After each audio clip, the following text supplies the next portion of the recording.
تو کہہ سکتا تھا نا ہمارے ابن یاس کے ہمارے غلام ہے، لیکن ہمارے ابن یاس نے جھوٹ نہیں بولا، وہاں بھی سچ بولا ہے کہ یہ غلام نہیں ہے، آزاد ہیں اور عزت دار لوگ ہیں۔ لیکن آج مسلمان جھوٹ بولتا ہے تو پھر ہماری تبلیغیں کہاں اثر کریں گی؟ کافر بھی جھوٹ نہیں بولتے تھے۔ جب قیصر روم کے سامنے جناب ابو سفیان اس وقت مسلمان نہیں ہوئے تھے، اس وقت ابو سفیان کہتے ہیں میں جھوٹ بولنا چاہتا تو میں بول سکتا تھا، لیکن مجھے حیا ہے اس بات کے اوپر کہ لوگ مجھے جھوٹا کہیں گے، اس وجہ سے میں نے جھوٹ نہیں بولا۔ اس وقت کے کافر کا بھی یہ کردار ہوتا تھا۔ آج مسلمان اور نبی علیہ السلام کی جو تعلیمات، حضور نے جو تعلیمات دی، جناب نجاشی کے سامنے حضرت جعفر ان تعلیمات کا تذکرہ کر رہے ہیں۔ آج ہم میں سے جو طاقتور ہے وہ غریبوں کے حصے دبا کر بیٹھا ہے، کلمہ بھی پڑھتا ہے، تبلیغ بھی کرتا ہے، حج بھی کرتا ہے، مولوی بھی ہے، حافظ بھی ہے، نہ اس کی داڑھی ٹوپی کے انداز میں کوئی خلل آتا ہے، نہ اس کے ظلم کے انداز میں کوئی خلل آتا ہے۔ اور جو تعلیمات پیغمبر نے دی صلہ رحمی کے اوپر، جس کا تذکرہ جناب جعفر تجار کر رہے ہیں حبشہ کے بادشاہ کے سامنے، آج ایک بڑا مبلغ وہ بھی قطر رحمی کا علم بردار بھی ہے اور اسلام کا علم بردار بھی ہے۔ کہاں تیری مسلمانی اور کہاں سے اسلام کھڑا ہوا تھا؟ جو تعلیم اپنے پیغمبر نے اپنی امت کو دی تھی، آج ہم تب کی ٹھوکریں کھا رہے ہیں، آج ذلیل ہو رہے ہیں، آج قحط کا شکار ہے۔ وہ اس وجہ سے کلمہ بھی پڑھتے ہیں اور نبی کی بات کو، نبی کی دین کو ماننے کے لیے تیار بھی نہیں ہے۔ تو جناب جعفر نے دوسری بات کہی، کیا ہم نے کسی کا ناحق خون کیا ہے؟ ہم کسی کو قتل کر کے حبشہ کی سرزمین کے اندر بھاگ گئے ہوں اور یہ قصاص میں ہمیں لینے کے لیے آئے ہوں؟ تو ہمارے ابن یاس سے جناب نجاشی نے پوچھا بتاؤ ہمارے ابن یاس کیا انہوں نے ناحق قتل کیا ہے؟ تو ہمارے ابن یاس کہتا ہے نہیں، انہوں نے کوئی قتل، ایک قطرہ بھی خون کا ان کے ذمے نہیں ہے۔ دشمن ہیں، ان کو لینے کے لیے گئے ہیں، لیکن جھوٹ نہیں بول رہا ہے، بھی کافر، ایک قطرہ بھی نہیں ہے۔ تو جناب جعفر تجار رضی اللہ تعالیٰ عنہ نے تیسرا سوال کیا، کیا ہم کسی کے مال کے اوپر ڈاکہ لا کر یا کسی کا مال چھین کر آپ کی سلطنت میں ہم نے پناہ لی ہے؟ تو جناب نجاشی نے پوچھا کہ اگر کسی کا مال لے کر آئے ہو میں ذمہ دار ہوں مال دلوانے کا۔ تو جناب عمر بن عاص نے کہا کہ مال لے چھین کر نہیں لے آئے، جن کا ہمارا دین کے ساتھ دین کا اختلاف ہے، انہوں نے ایک نیا دین متعارف کروا دیا ہے۔ تو جناب نجاشی نے یہ کہا کہ میری سلطنت کے اندر تم جہاں چاہو، اب مال کی پریشانی بھی تمہیں نہیں ہے اور کھانے کی پریشانی بھی تمہیں ہماری سلطنت کے۔ تو مسلمان کہاں رہے؟ نجاشی کے ساتھ۔ جناب نجاشی نے کہا، ایک جملہ بولا، واللہ میں ان کو کسی قیمت کے اوپر تمہارے حوالے نہیں کروں گا جس اللہ نے تم ان کے جو انہوں نے دیے تھے نا تحفے، یہ تحفے بطور رشوت لے کر آئے ہو، ان تحفوں کو واپس کر دو، ان کو واپس کر دو، اس رشوت کی ہمیں کوئی ضرورت نہیں ہے، یہ مسلمان میری سلطنت کے اندر رہیں گے۔ واللہ میں ان کو کسی قیمت کے اوپر تمہارے سپورٹ نہیں کرتا جس اللہ نے میری سلطنت مجھے بغیر رشوت کے لوٹائی ہے۔ میں اس اللہ کے شکرانے میں، اللہ کریم نے جو میرے ساتھ یہ عمل کیا ہے اس شکرانے میں ان کو تمہارے ساتھ واپس نہیں کر سکتا۔ حضرت عروہ بن زبیر رضی اللہ تعالیٰ عنہ کہتے ہیں مجھے حضرت عائشہ نے بتایا کہ نجاشی نے جو یہ جملہ بولا ہے کہ مجھے اللہ نے رشوت کے بغیر اپنی سلطنت واپس لوٹا دی ہے، میں تمہیں اپنی سلطنت سے باہر نہیں نکال سکتا، اس جملے کا کیا مطلب ہے؟ نجاشی اپنے بادشاہ کا، اپنے باپ کا اکیلا بیٹا تھا اور نجاشی کا جو چچا تھا اس کے 12 بیٹے تھے۔ سلطنت کے لوگ جب بگڑ جائیں انہوں نے فیصلہ کیا کہ نجاشی تو اکلوتا بیٹا ہے باپ کا، لہذا اس کے باپ کو قتل کر دیا جائے، بادشاہ کو قتل کر دیا جائے، اس کے بھائی نجاشی کے چچا کو بادشاہ بنا دیا جائے۔ اس کے بعد جب وہ فوت ہوگا، اس کے 12 بیٹے ہیں، یہ سلطنت ایک خاندان میں یک کے بعد دیگرے ایک چلتی رہے گی، آئے روز ہمیں الیکشن نہیں کرانے پڑیں گے، جناب کے کوئی کرنیل ہی بہا دو، وقت پچھلا سی وہ بہا دو، وقت بہا دو، تو آئے روز ہمیں بادشاہ نے تبدیل کرنے پڑیں گے۔ انہوں نے نجاشی کے بادشاہ کو باپ کو قتل کر دیا، اس کے چچا کو سلطنت کا مالک بنا دیا۔ نجاشی بڑا سمجھدار تھا، ہوشیار تھا، وہ چچا کی خدمت میں رہتا اور باقی وہ سارے اس کے چچا زاد بھائی وہ کند ذہن تھے، اپنے چچا کے ہاں اپنی ہوشیاری اور عقل مندی کے بلبوتے نجاشی نے انتہائی اہم مقام حاصل کر لیا اور قار سلطنت میں نجاشی دخیل بن گیا۔ اب سلطنت کے ان مکاروں کو پھر خیال آیا کہ کہیں ایسا نہ ہو کہ نجاشی پھر عروج کے اوپر پہنچ جائے اور قار سلطنت کے اوپر نجاشی کا قبضہ ہو جائے اور نجاشی ہم سے انتقام نہ لے لے، ہم نے اس کے باپ کو مروایا ہے۔ تو وہ وفد پھر نجاشی کے چچا کے پاس، جو اس وقت بادشاہ تھا، اس کے پاس گئے کہ آپ نجاشی کو قتل کر دیں۔ تو نجاشی کے چچا نے کہا میں قتل نہیں کر سکتا، کل تم نے اس کے باپ کو قتل کیا، آپ بیٹے کو قتل کروانا چاہتے ہو، اگر تم زیادہ زور ڈالتے ہو تو اتنا کر دیتا ہوں کہ میں اس کو اپنی سلطنت سے الگ کر دیتا ہوں۔ انہوں نے کہا ٹھیک ہے، اس کو بیچ دیتے ہیں۔ 600 درہم میں نجاشی کو بیچ دیا گیا ایک تاجر کے ہاں۔ وہ تاجر لے گیا، اسی شام کو بدلی کڑکی اور بجلی آئی اور نجاشی کا چچا جو بادشاہ تھا اس کو بجلی پھسک کر۔ اب قوم نے دیکھا کہ جو اس کے بیٹے ہیں ان میں تو ایک بھی سلطنت کے امور کو سنبھالنے کی لیاقت نہیں رکھتا، آلیت بھی ان کے اندر نہیں ہے۔ انہوں نے کہا نجاشی کو لے آؤ، اگر ملک کو بچانا ہے تو۔ اس کو لے آؤ، ہم بھی کہہ رہے ہیں اگر ملک بچانا ہے اسٹیبلشمنٹ کی سیاسی مداخلت کو چھڑواؤ، اگر نہیں چھڑواؤ گے نہ قرضے سے جان چھوٹے گی نہ آپریشنوں سے جان چھوٹے گی۔ برمنا کہہ رہے ہیں ہم تو جنگ میں ہیں، ہمارے فوٹولو ہم تو جنگ میں ہیں، اپنی قائد کی زبان بول رہے ہیں، تمہارے خلاف میدان جنگ میں ہیں، جان اللہ ہزار بھی دیتا تب بھی ہم قربان کر دیتے، جو تم نے بدماشی بچائی ہے ہم اس بدماشی کو تسلیم کرنے کے لیے ہرگز تیار نہیں ہیں۔ تو کل قوم کے لوگ گئے اور نجاشی کو اس سے واپس لائے اور نجاشی کو سلطنت کا بادشاہ بنایا۔ تو نجاشی یہ جملہ کہہ رہے ہیں واللہ جس رب نے بغیر رشوت کے مجھے باپ کی سلطنت واپس کروا دی ہے، میں اس سلطنت سے مسلمانوں کو واپس نہیں بھیج سکتا۔ یہ حضرت عائشہ فرماتی ہیں اس جملے کا مطلب ہے پھر وہ تاجر نجاشی کی تاج پوشی کے بعد آ گیا، اس نے کہا میرے 600 درہم تو واپس کرو۔ تو جناب نجاشی نے 600 درہم دیے اور نجاشی کی سلطنت جو ہے وہ بحال رہی۔ تو یہ وہ واقعہ تھا جو حضرت جعفر رضی اللہ تعالیٰ عنہ نے نجاشی کے دربار میں کیا، لیکن اپنی تہذیب اور اپنا مشن بہت کچھ لکھ رہا ہے۔ لہذا مسلمانوں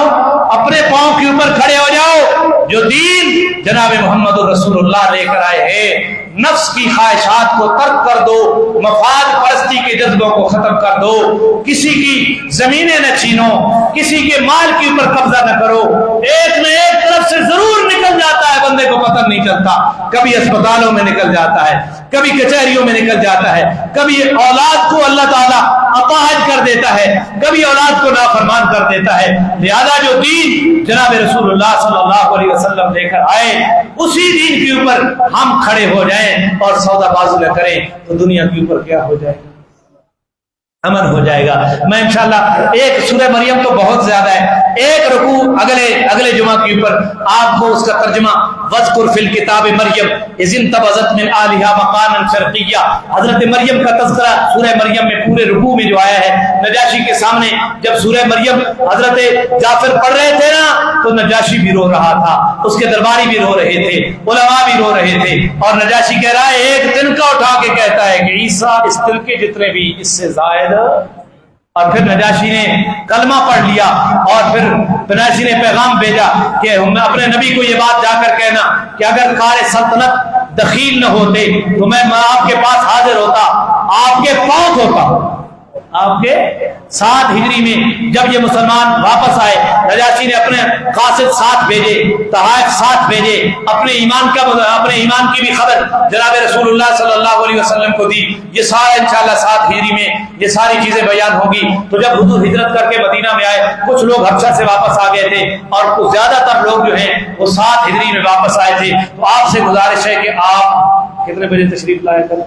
1:15 بجے تشریف لایا کریں۔ یہ جو جناب رسول اللہ صلی اللہ علیہ وسلم کی سیرت کا ایک مقدس عنوان ہے، کم از کم مسلمان کو زندگی میں ایک مرتبہ تو پڑھنا چاہیے، سننا چاہیے کہ میرے نبی کی سیرت کیا ہے، میرے نبی کے اصحاب کی سیرت کیا ہے۔ یہ وہ لوگ تھے جنہوں نے وطن بھی نبوت کے اوپر قربان کر دیا، مال بھی قربان کر دی، آج لوگ ان کا احتساب کر رہے ہیں۔ اللہ تعالیٰ سمجھنے کی توفیق عطا فرمائے۔